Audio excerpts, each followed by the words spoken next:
Good evening, folks, and welcome to Marion County Hardball. We want to, before we get started, make sure that it's perfectly clear that any candidate that wants to come on Marion County Hardball is welcome to come on, as well as any seated official that would like to come on and be interviewed. Tonight, we're interviewing Paul Schaffer, who's running for County Commission. We also have in the audience here, we have Jeff Story, Chairman of the Republican Party, and Ms. Kelly Hogan, who's running for trustee. And I would also mention that if you enjoy the content, please go to the top of the page and make a donation. And with that, Rurik, I will hand it off to you. Well, Paul, give your introduction. Hi, my name's Paul Schaffer. I live in Jasper Highlands. I'm running for District 3 seat I presently am holding. I want to say that I live by three values. First is my faith. I believe in Jesus as being my Lord and Savior. And I've committed my soul to Him, so my soul is not for sale. Two is family. My family comes as a priority before anything else. And third is my country. When I joined the service, I swore an oath to uphold the Constitution of the United States. Even though I'm not in the military anymore, that oath still stands. When I became a county commissioner, I reaffirmed that oath and also swore to uphold the Constitution of the state of Tennessee and the laws of Marion County. And I do that to the best of my ability.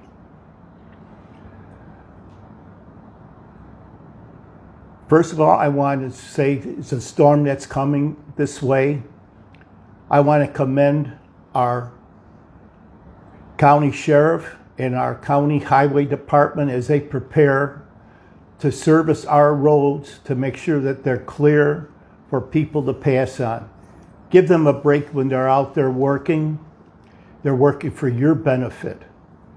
And we ought to commend them and thank them for what they're doing. Why am I running for county commission? Nobody owns me. I listen to the public. And when they bring something to my attention, I then go out and research it. If I just hear from one person and nobody else, I don't pursue it. If I find that it's factual, I try my best to get as much information as I can before I bring it up. Sometimes my voice is silenced. But you know that I am out here working for you. And that is my main goal. First, for the residents of District 3 who elect me to this office, and to all the residents of Marion County. I have traveled through Marion County to find out more about it and the people that live in it, so I have a better understanding of what their needs are and what we can do to help make their lives better. This fall, I went to the mayor and I asked him, I said, Mayor, why don't we give the food bank another $20,000 to feed the poor in Marion County who are struggling to feed their families, which was done. I didn't ask for any praise for it. I just wanted to take care of our residents. Their needs come first. And I want to thank you for this opportunity to speak before you. Well, Paul, how's your campaign going? I don't know. I've filed it. I've talked to people. People say that they want to see me reelected. I'm funding my own campaign. I will not take contributions from anybody, because if I do, then I'm indebted to that person, and I don't want to be indebted to anybody. That way I have a clear conscience. Your opening dialogue, you made it very clear you are not an establishment candidate, are you? No, I'm not. That. I am a people's candidate. That's fantastic. I'd like to find out how many people are actually running. Jeff Story, our chairman of the Republican Party, is here. Jeff, how many people are actually running for District 3? And that seat, what seat is it? C. We have, Paul has 2 challengers on the Republican side, and he has 1 Democrat running against him. Okay. So I guess the bigger question, would you consider yourself a firebrand? I'm sure most folks think both of us are firebrands, wouldn't you? Yeah. I look at it this way. If people are running against me, I'm doing something right. If they're not talking bad about you too, then you're not doing something right. Well, it's their opinion. Yeah. And I'm sure that the residents of Marion County have their opinion. Well, there's no doubt about that. Well, I'm trying to go back over and rationalize. You brought up something at the last commissioners meeting, I think it was the last one, about the right to farm. Correct. Tell us what happened. It was on the agenda, and when the chairman asked if there's any additions to the agenda, a county commissioner, I will not name their name, asked to have the Farming Act removed from the agenda, at which time it was voted on. It was 13 to remove it and 2 against. And what's your thoughts on? I mean, right now is a great time to tell the public why you brought that resolution up. We need to protect our farmers and their land from development. When I lived back in Illinois, I was given through the family 20 acres of land, which to me was a godsend. And I started farming it. We had chickens and alfalfa hay, since I had a small plot of land. And development started coming around my property. And the developers wanted to buy the property, and I did not wish to sell it. And they took me to court as a nuisance. And they won. And I had to sell the land at a less price than what I was originally offered. I want to protect our farmers because some of these farms, they're small, but they're the livelihood of the people who have it. And they've done it all their life, and they should be protected. We need our small farmers. We need to support them and help them in any way we can by buying their crops. And we got to stop letting developers take prime land and develop it for housing. I mean, I'm not against housing, but we got to control it. I try to get this so as the Farm Act is passed by the state of Tennessee. I wanted to take that same legislation and put it on the books in Marion County so that our planning commission must follow those rules, because it is a rule of this Marion County. It's a county rule, and they have to follow and abide by the county rules. And that helps to suppress the development of land. I have a question from Joy Blevins, but I'm going to ask one first because I'm here, and it kind of goes along with the Farm Act and the development. If we continue developing at the pace that we're developing, we're drawing down our natural resources. The Sequatchie River is beginning to have, there's a lot of flow issues with the Sequatchie River. You have to develop sewage treatment, you have to build water treatment plants. Do you think there's more than, I mean, the Farm Act is great, I agree with you. Do you think that there's more to be looked at on the development side? Yes. Most of the Squatchy River is a prime example. That's all upstream, where they're taking the water out so it never gets downstream because they're depleting the water upstream and they're damming it so that we don't get the flow down here, which then impacts our farmers in making a productive life for their crops. We need to control that. Tennessee Valley Authority controls how much water we can take out of the Tennessee River for drinking. They control how much we can take out. So we have to look at that too, because as we develop more, that water becomes more scarce for those to use it. So we have to be proactive in our development and having the needs to support the communities that are established. I mean, we have citizens right now that don't have water. It's hard to believe when you've lived in the South that you can have a water scarcity problem, but if you don't believe it, ask Atlanta. Mm-hmm. I mean, we had water mains that were dry because politicians were butting heads and not making sure that the connection went through so that water could flow so people could get the water for their houses.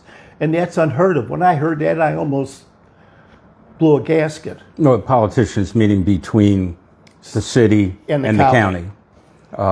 And just to revisit something you said about your farm in Illinois, they took your farm under eminent domain. They didn't take your farm under any type of nuisance. Well, it went to court with the nuisance because of the chickens and the surrounding people, homes that were around me. It was a nuisance to them. And so they won their lawsuit and then took it over. So was it eminent domain was the vehicle Correct. that was used? Correct. Okay. Now, Joy Blevins has texted in a question. Have you had any ethics training or classes? Yes. Okay. I was chairman of the ethics committee. The first year I was on the county commission, and I put forth a proposal that county commissioners would sign an ethics statement, and it was voted down 13 against, 2 for. Actually, I remember when that happened. You had gone around to everyone and asked them to sign a piece of paper. I know I signed it because I thought it made a lot of sense, but unfortunately, it didn't pass. What's your take on having the county commission striking anything that, or let's say a constituent of yours brings up a topic that they want to discuss with the commission, and you put it on the agenda, and then they strike it? Are we, in your opinion, do you think we're getting close to viewpoint discrimination when we do stuff like that? Yes. And what do you feel about it? I'm concerned about it. If we don't listen to the residents of the county, how do we know what the feeling of the county is and what they want if we stifle their ability to speak and inform us of what their needs are? You know, it's, as county commissioners, one of the first things we have is, in the beginning of the meeting, is you can have discussion, open discussion, sign up to speak for 3 minutes on any item on the agenda. At the end of the agenda, there is a time for public comment on anything that's not on the agenda. I think that's a step forward to hearing what the residents have to say. We should not stifle any resident from coming before the county commission to let us know what their problems are. It's fair to say, too, that when a commissioner puts something on the agenda, is not the balance of the commission stifling that entire district by taking what you want to put on there off? Correct. Okay. Well, If we bring something forward, there's a reason why we try to put it on the agenda. If you don't agree with the item, when that item comes up for discussion, is the time when you can talk and bring forth your views. You might have some very valid ideas, but if you completely eliminate discussion, how do we know how we can resolve the issue? that's a good point. I know that we had a lady from First District that was quite upset about discussion about people that are not originally from here, and she wanted to address what was said, and it was struck. It was struck from the agenda, which is very unfortunate. It made quite a few people angry. Paul, in your opinion, what can we do as a local government to bring the people that are new to the area, bring them into the community of Marion County where they don't feel like outsiders, and vice versa, where we have people that are from here where they don't feel, hey, these people are coming in here and bringing crazy ideas and they want to change everything about Marion County. What, in your opinion, is a good way where we can somehow merge traditions, is what I try to coin it as, but what do you think? Unbeknownst to many people, I was here in 1954. Didn't stay long. Parents didn't stay long. I was a child, so I didn't have a choice. We went back to Chicago. But I loved the area and I wanted to come back. And I came back. And they said, "You're an outsider." No, I'm a resident of the United States. Tennessee is part of the United States. Marion County is part of Tennessee. We are all one people. And we need to get over the fact that there's no such thing as an outsider. We're all United States citizens. What do you think we can do, though, as a local government to be more welcoming and to satisfy a newcomer and the local people here?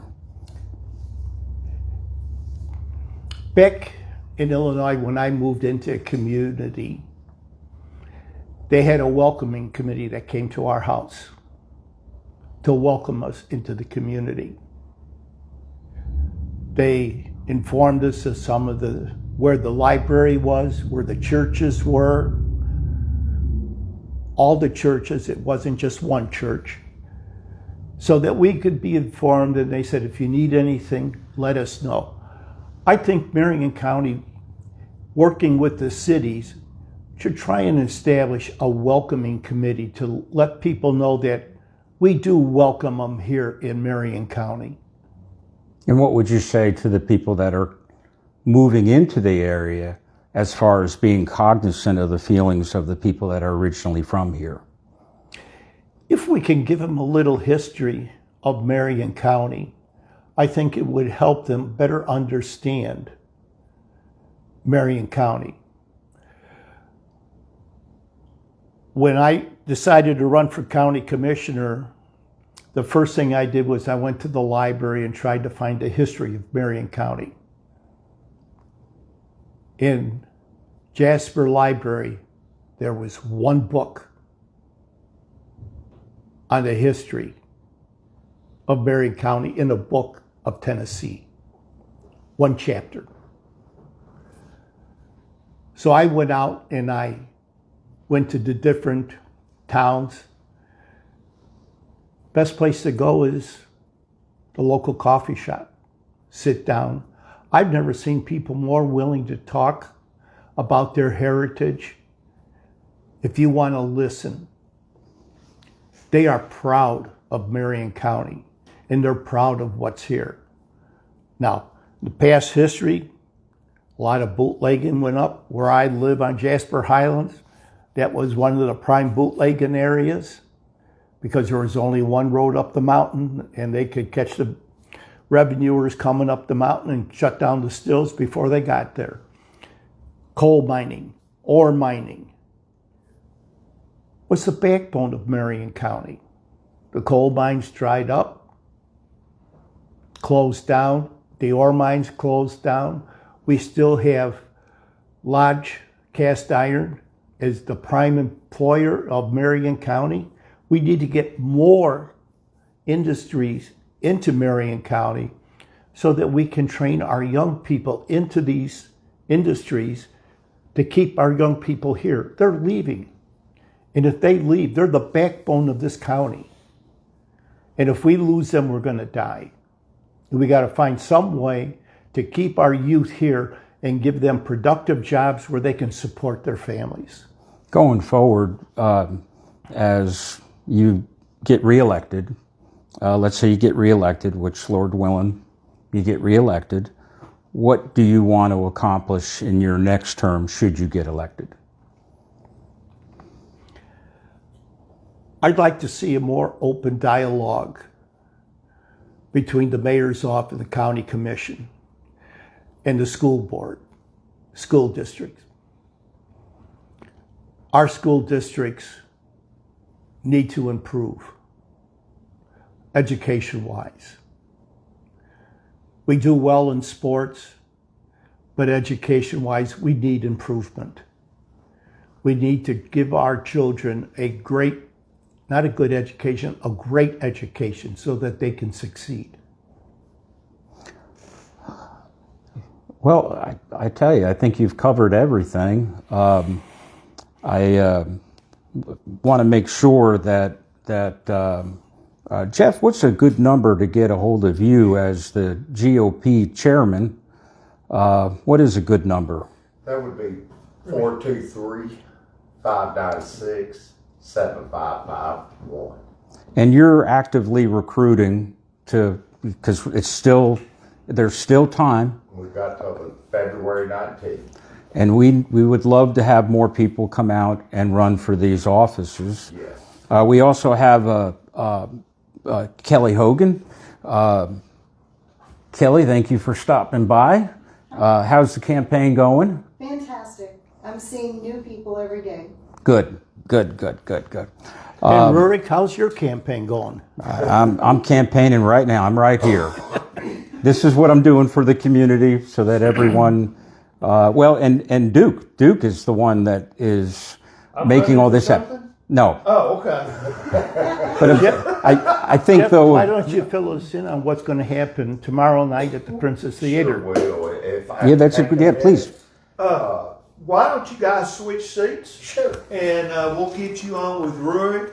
I want to take a moment and invite Carrie Brewer, the chairman of the Democratic Party, to come on board and talk about what her party's doing and her candidates as well.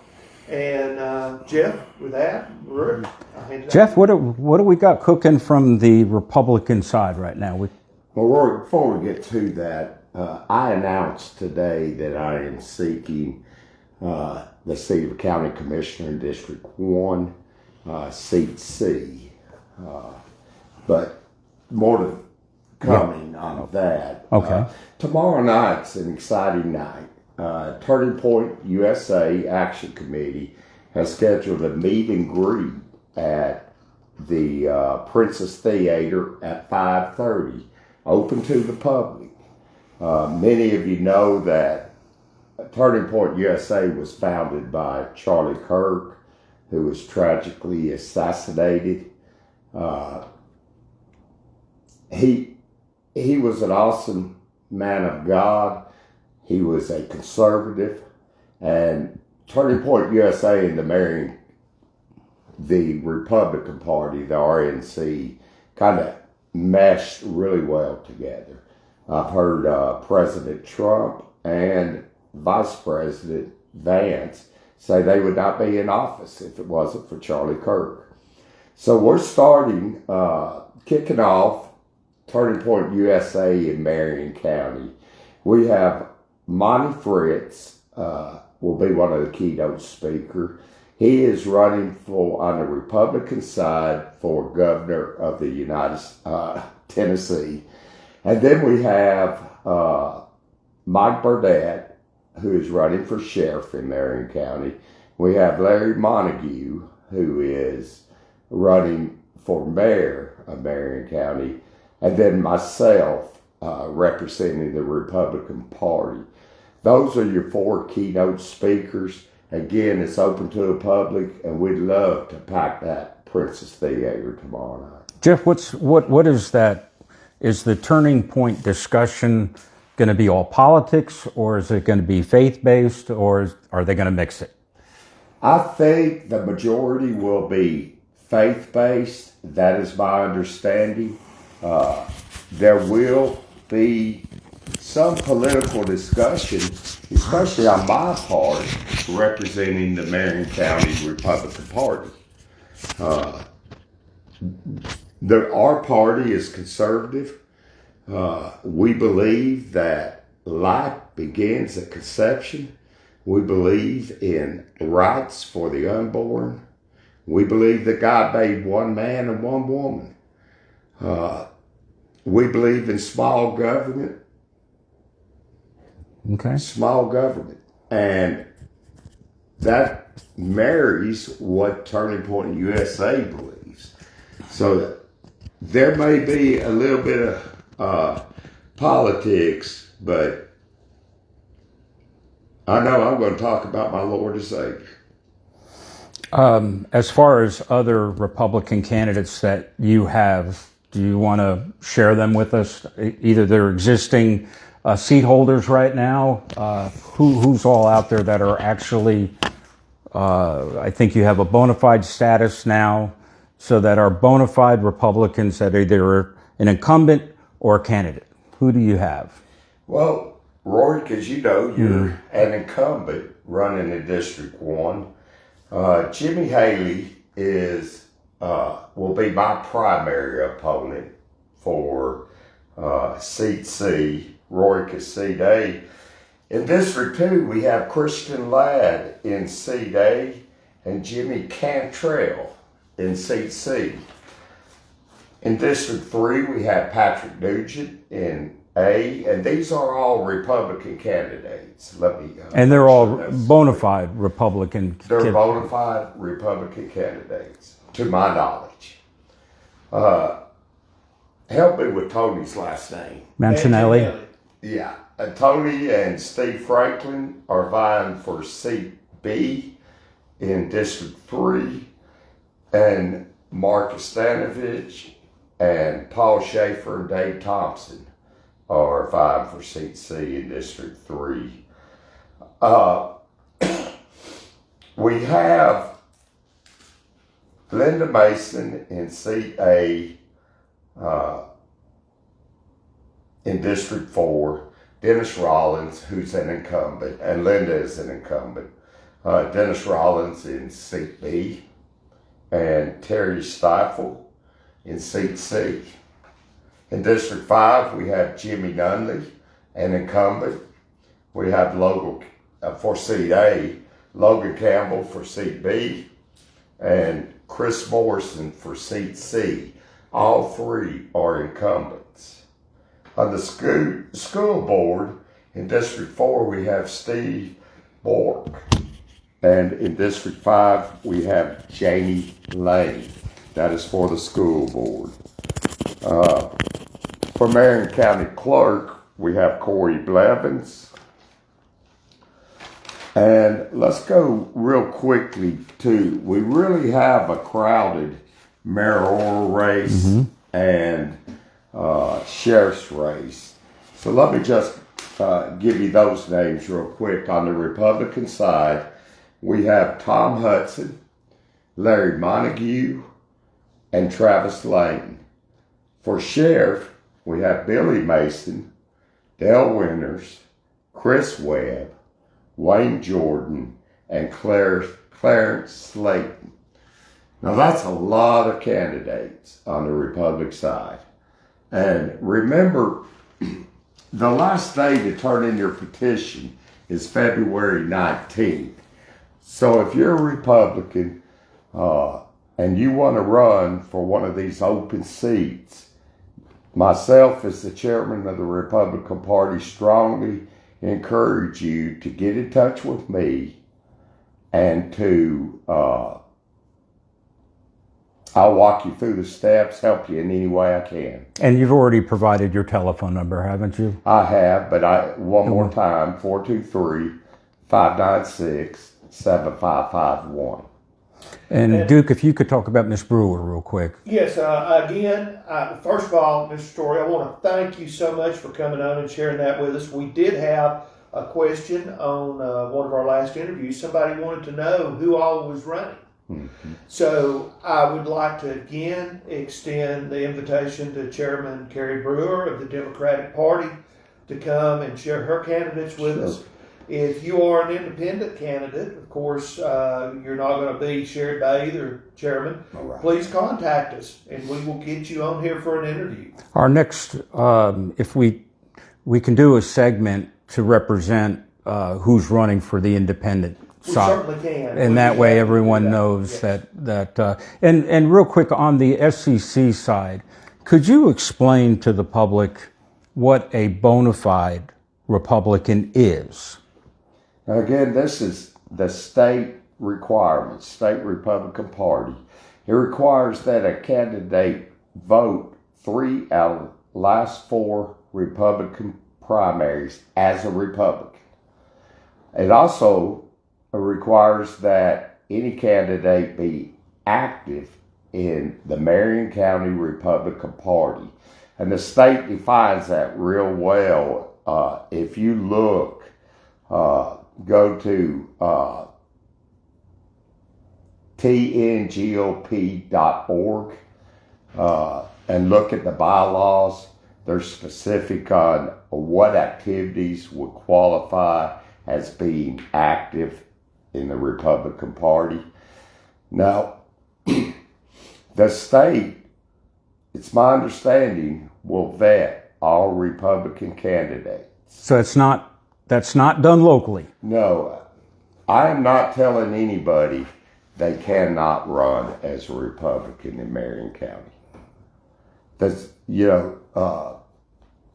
last cycle, the chairman had that authority, and then there was an appeals process in place. But this time, which was the state, this time it is the state that will vet every Republican candidate, looking both for bona fication and activity. So theoretically, if you did not vote 3 out of the last 4 as a Republican, you can probably expect to get a letter from the state where you are not qualified to run as a Republican. Is that correct? That is correct. And my understanding, that letter will also be sent to the Marion County Election Commission. So you'll be taken off the ballot? Yes. Okay. So your only recourse would, I think so. I have one other thing to say. Last year, I took all the courses required by CTASC to qualify as a county commissioner.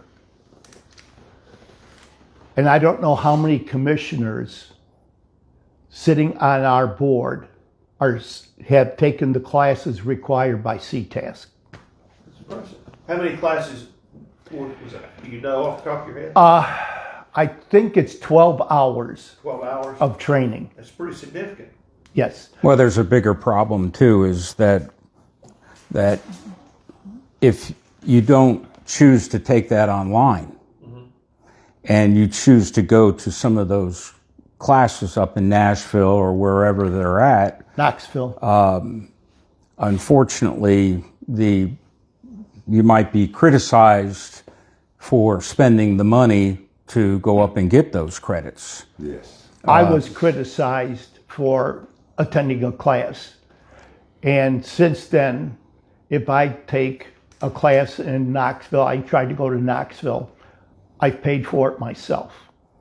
I have not charged the county because I feel that in order for me to do my job as a county commissioner, I need all the resources that I can get. I'd like. Lord, if we could go back, I want to invite all my Republican colleagues to our monthly meeting at the Lawson Building in Jasper. It's coming up this the 27th of January, and it starts at 6 o'clock. And I'm trying to get some SEC officials. Those are the state executive committee members to attend that particular meeting. So if you have any questions about whether you're bona fide, whether if you're deemed active or not, that would be a great meeting for you to attend. And you're also, if I'm not mistaken, you're getting ready to make some changes in your bylaws. We are. And this will be discussed at that meeting, but in the past, if a member of the board was primaried by another Republican, they were required to step down. The state has changed that, and we're going to adopt it in their bylaws, and we're going to adopt it into our bylaws, which means that, according to state, nobody but the chairman has to step down. But the state has gone on to say you can either step down or step aside. And you have 10 days to do that after the filing date. So I plan on stepping aside March 1st. My vice chairwoman, Marilyn McDavid, will step into the role as chairperson. And then I will return after the May primaries.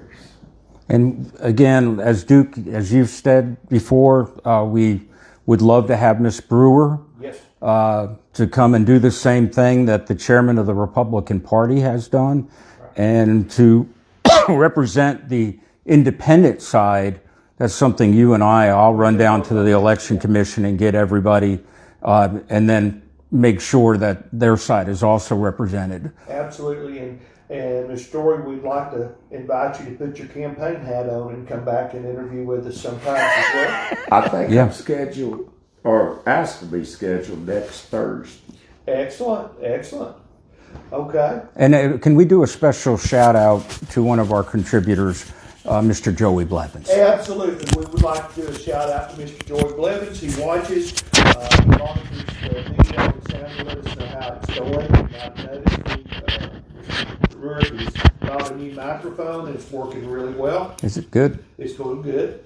And we want to thank everybody for listening. If you enjoy what we're doing, please consider going to the top of the Marion County Messenger page, clicking on our coffee, and donating to help keep us on the air. And gentlemen, thank you very much. Thank you. Thank you.